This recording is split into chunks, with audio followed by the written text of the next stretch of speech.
Welcome to this moment that we're sharing together as we explore bathing ourselves in love and kindness, showering ourselves with joy and unlimited possibilities,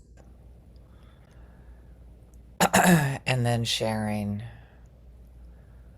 with our beloveds, with strangers, with people that we're not crazy about, and then the world.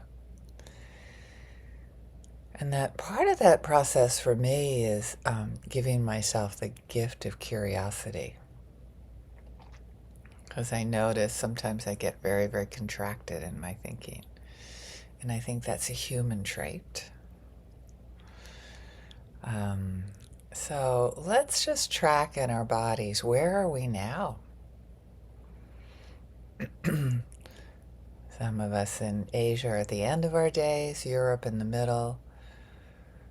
On the East Coast in the US, we're in the beginning of our day. What is it? Where are our bodies right now? Is it open? Is it receptive? Is it curious? Or are we already off in our thinking, or um, trying to plan out stuff, trying to figure out stuff? And we can notice in our body it's a lot like our breath, that the emotions of like fear and anxiety, or if they're there, the thinking, I don't know which comes first, the thinking or my body, but um, there's a pulling in, there's a focusing in.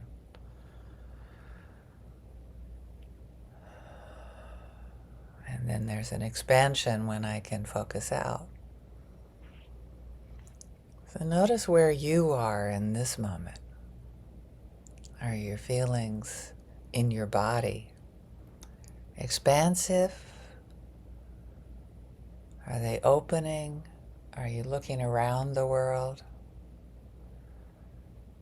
Or are they more contractive? And contractive sometimes has a negative connotation. It's just breathing, like breathing in. We're taking stuff in. It's neither positive or negative. It's part of the rhythm of our life.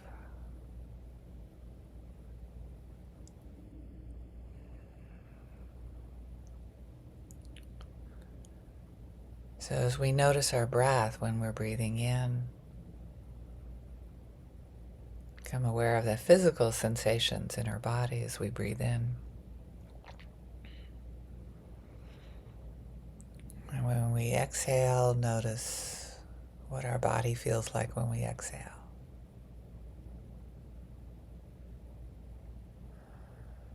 And where are we in our in that continuum that I'm talking about? That are we? Is there more fear, more contraction, more worry, more concern?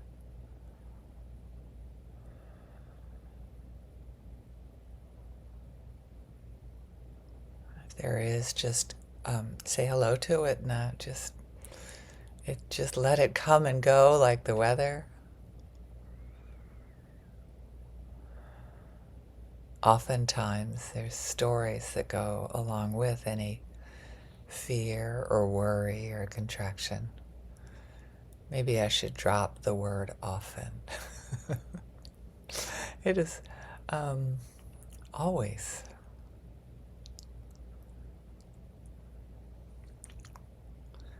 Unless we're being chased by a saber-toothed tiger.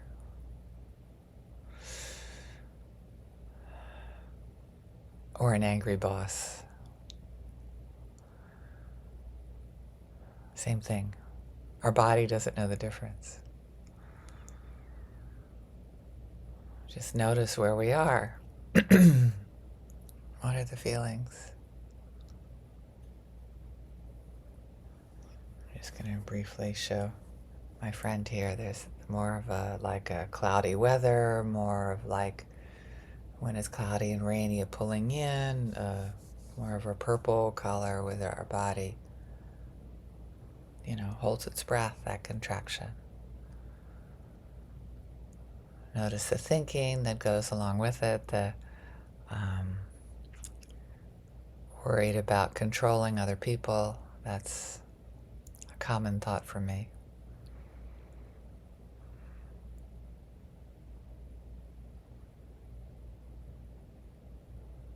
You may be reminding me right now that I have no control over other people. Thank you. I remind myself of that all the time. And when I do, the weather becomes more clear.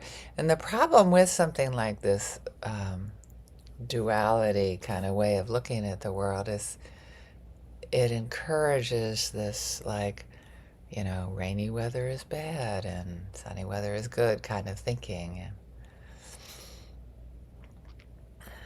explore the possibility of neither is good, neither is bad. They're just a continuum.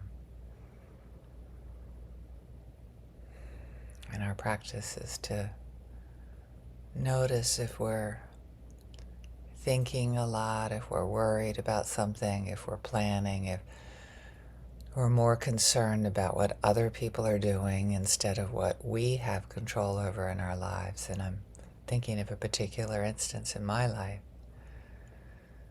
And then I'm noticing that and say, and would you like a little bit of air right now, Barbara? Would you like to breathe and look around? Oh, maybe you could listen more.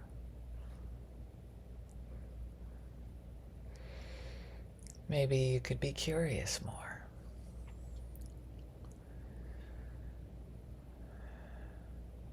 Maybe you could not make it about you all the time. How would that be?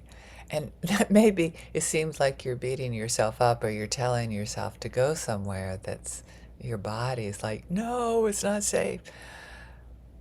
Just offer it as a possibility. Just like take off the lock and open the door and like take a peek out and say, oh, is that freedom that I see?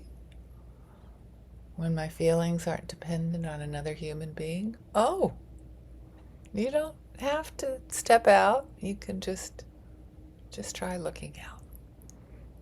This is a pep talk to myself, by the way, so please don't take it personally. Just be curious. Just listen. Just, right? And know the other person probably also, just like you, they want to be safe. They want to be heard. They want to be understood. They care about their beloveds. They want to keep their kids safe, just like you.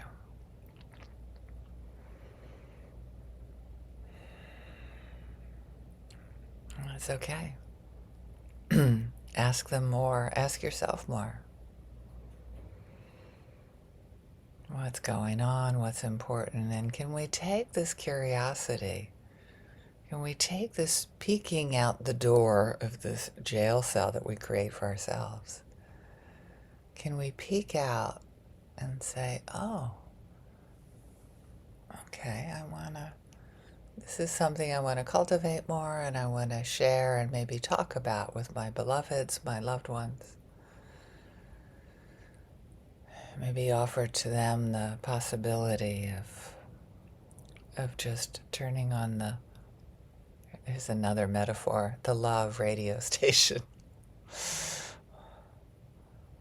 But sticking with the same metaphor of peering out from jail is what's out there. What are all the possibilities of loving other people and sharing it with others? What's there? And we can share that with our beloveds. We can look around us when we're out and about in our day, whether that's tomorrow for you, whether that's in your dreams tonight.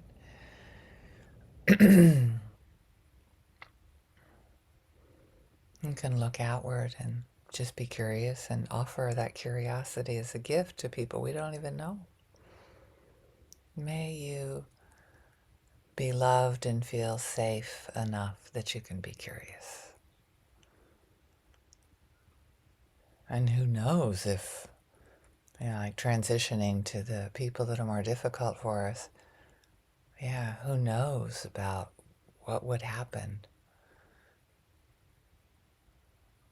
to people that are harder for us to be with if we became more curious about them and vice versa. And as we conclude this part of our practice, I want to make sure that I bring myself back to my intention.